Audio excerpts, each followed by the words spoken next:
Hello नमस्कार मित्रांनो, मी सौरभ तुमचं एडुगातामध्ये स्वागत करतो. तर आज आपण बघणार आहे लास्ट पार्ट. कशाचा लास्ट पार्ट बघणार आहे? Periodic classification of एलिमेंट्सचा.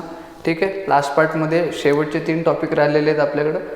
सगळ्यात first is group and electronic configuration, then period and electronic configuration, then periodic trends in modern periodic table. ठीक आहे, सो माझी एकच रिक्वेस्ट आहे की तुम्ही व्हिडिओ पूर्ण बघा. व्हिडिओ पूर्ण जर बघितलं तर तुम्हाला 3 टॉपिक गॅरंटीने सांगू शकतो एकदम नीट कळून येतील. ठीक आहे, तो चला चालू करूया. So let's start with the first topic which is groups and electronic configuration. We have to see the relation between groups and the electronic configuration. So what will be the relation between groups and the electronic configuration?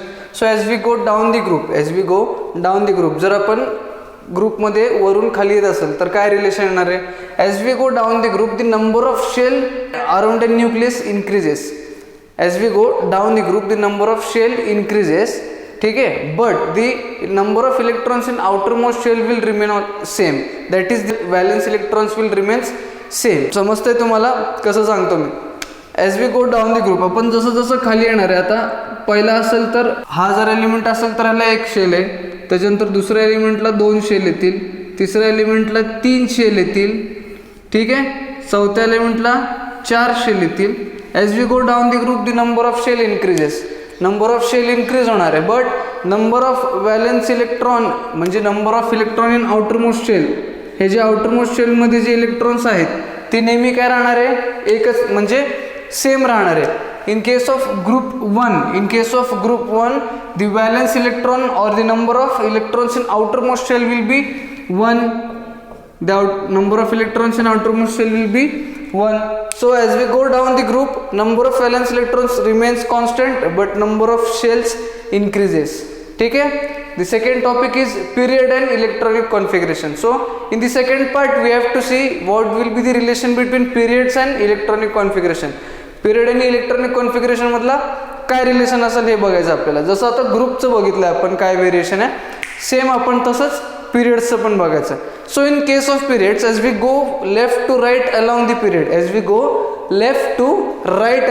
आपण जर left पासून राईटला जर पिरियडमध्ये गेलं तर काय होणार आहे? Number of shells remains constant but number of electrons in outermost shell और व्हॅलन्स इलेक्ट्रॉन्स इन्क्रीजेस. काय बोललं, कळलं तुम्हाला? नंबर ऑफ शेल्स, सगळ्यात पहिले नंबर ऑफ शेल काय राहणार आहे? कॉन्स्टंट राहणार आहे. तुम्ही समजा आता हा 4th period example, take an example, consider the 4th period. ठीक आहे, so in this 4th period number of shell will remain constant throughout the period. ठीक आहे, number of shells will remain constant throughout the period, but the number of valence electron or the number of electron in the outermost shell will goes on increase as we go from left to right along the period. जसं जसं आपण left to right जाणारे period मध्ये number of valence electrons, म्हणजेच काय, हा जो शेवटचा शेल असतो त्याच्यात जे इलेक्ट्रॉन्स असतात त्याला व्हॅलन्स इलेक्ट्रॉन्स म्हणतो. सो आपण लेफ्ट टू राईट जर पिरियडमध्ये जातोय तर नंबर ऑफ व्हॅलन्स इलेक्ट्रॉन काय होणार आहे? वाढत जाणार आहे. कळलं? ग्रुपच्या केसमध्ये काय होतं? एक्झॅक्टली अपोजिट पिरियड्समध्ये असणार आहे. ग्रुपमध्ये काय बघितलं आपण? Number of shells increases, outermost shell increase, number of outermost shell increases but the number of electrons in outermost shell remains constant. Exactly opposite periods मध्ये बघितलं आपण, number of shells remain constant, outermost shell remains constant and number of electrons in outermost shell goes on increases as we go from left to right. कळलं तुम्हाला? So third topic is periodic trend in modern periodic table. What is our third topic? Third topic is periodic trends in modern periodic table. Okay, so what do we mean by periodic trends? When the properties of the elements in groups and periods are compared, when the properties of elements in groups and periods are compared, then some regularity and variations are observed. Then some regularity in variations म्हणजे थोडे बदल जाणवतात. ठीक आहे, regularity in variations are observed. This regularity is termed to be periodic trends. कळलं तुम्हाला? ती जी regularity आहे व्हेरिएशनमध्ये त्याला आपण काय म्हणतो? Periodic trends. So basic we are going to compare 4 properties of elements in this periodic trend which are valency, atomic size, metallic character and non metallic character. Okay, so first of all we need to know what do we mean by these 4 properties. आपल्याला या 4 properties काय आहेत हे पहिले सगळ्यात अगोदर कळलं पाहिजे. म्हणजे व्हॅलेन्सी काय आहे, ॲटॉमिक साईज काय आहे, मेटॅलिक कॅरेक्टर काय आणि नॉन मेटॅलिक कॅरेक्टर काय. ठीक आहे. So let's go with the first, that is valency. तर काय असेल valency? So basically valency depends upon the number of electrons in outer most shell. समजा हा न्यूक्लियस आहे आणि हे 3 शेल्स आहेत, ठीक आहे. Around the nucleus there are 3 shells. So valency depends upon the electrons in outermost shell. Valency depends upon the electrons in outermost shell. समजा आता पहिल्या शेलमध्ये 2 इलेक्ट्रॉन्स आहेत, दुसऱ्यामध्ये 8 आहेत, ठीक आहे, आणि तिसऱ्यामध्ये जर 1 इलेक्ट्रॉन आहे. आउटरमोस्ट शेलमध्ये जर एक इलेक्ट्रॉन आहे. So what will be valency of this element? देट will be 1. because there is one electron and it is easy to lose in one electron rather than gaining 7 more electrons. कळलं तुम्हाला?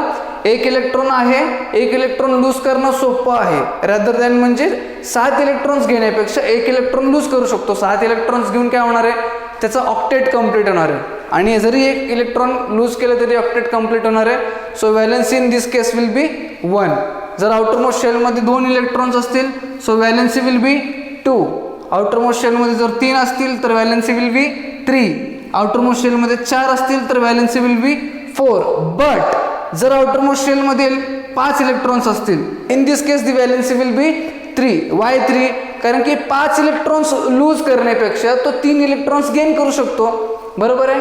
So in this case valency will be 3 and if there are 6 electrons valency will be 2 and if there are 7 electrons then valency will be 1. कळलं तुम्हाला व्हॅलेन्सीचं concept? ठीक आहे. Next is atomic size. What do we mean by atomic size? Atomic size काय असेल? आता हा nucleus आहे. So atomic size is basically the distance from the centre of the nucleus to the outermost shell. या न्यूक्लियसच्या सेंटरपासून outermost शेलमधला जो distance आहे त्याला आपण काय म्हणणार आहे? Atomic size. Third one is metallic character. So what do we mean by metallic character? Metallic character is level of reactivity of a metal. Metallic character is basically level of reactivity of metal. Usually metal lose electrons. Usually metal lose electrons to form anion. Metal काय करतो?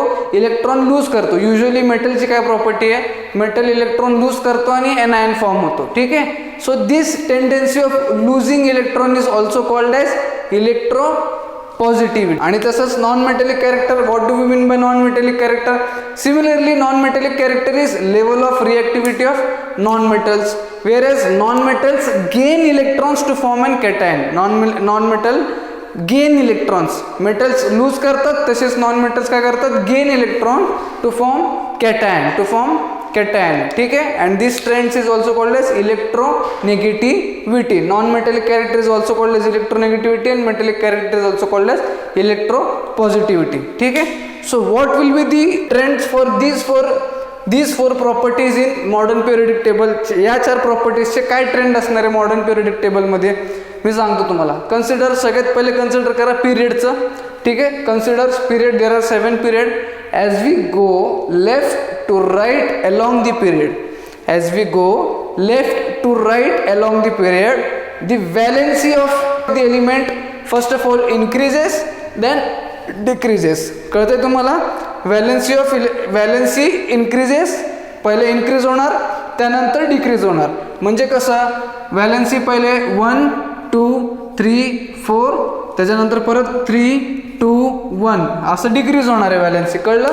Valency first of all increases then it decreases. कळलं? and atomic second is atomic size. So as we go from left to right along the period, atomic size decreases. Why the atomic size decreases? कारण की मी तुम्हाला सांगितलं होतं आपण left to right जर पिरियडमध्ये गेलं the number of shell remains constant. आता नंबर ऑफ शेल्स जर कॉन्स्टंट असतील त्याच्यात इलेक्ट्रॉन्स काय होणार आहे? वाढत जाणार आहे. तर शेल एवढाच आहे पण इलेक्ट्रॉन्स जास्त असल्यामुळे काय होणार? ते हेवी होऊन जाईल. न्यूक्लियस काय करेल? इलेक्ट्रॉन्सला आपल्याकडे अट्रॅक्ट करेल. जेवढे जास्त इलेक्ट्रॉन्स तेवढं जास्त अट्रॅक्शन, त्यामुळं तो जो साईज आहे ॲटॉमिक साईज तो छोटा होणार आहे. ठीक आहे. ॲटॉमिक साईज काय होईल? छोटा होईल. So atomic size will decrease as we go from left to right along the period. Third one is metallic character. आता जसं सांगितलं तुम्हाला आपण लेफ्ट टू राईट पिरियडमध्ये गेल्यावरती नंबर ऑफ इलेक्ट्रॉन्स वाढतात आहे but number of shell constant राहतात आहे. सो इलेक्ट्रॉन्स आतमध्ये अट्रॅक्ट होतात आहे कोणाकडं? न्यूक्लियसकडे. सो जेवढे इलेक्ट्रॉन्स न्यूक्लियसकडे अट्रॅक्ट होते न्यूक्लियस त्या इलेक्ट्रॉन्सला पकडून ठेवते. न्यूक्लियस काय करत आहे? Nucleus is holding those electrons. Nucleus is not letting those electrons to donate और टू गो. ठीक आहे. मेटॅलिक कॅरेक्टर म्हणजे काय, मेटल्स लूज देअर इलेक्ट्रॉन्स, ठीक आहे.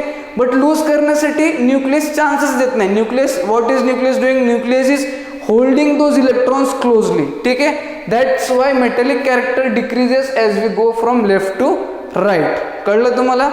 And as metallic character decreases from left to right, the opposite, the non-metallic character will increase from going left to right. Non-metallic character will increase from going left to right. कळलं periods मध्ये.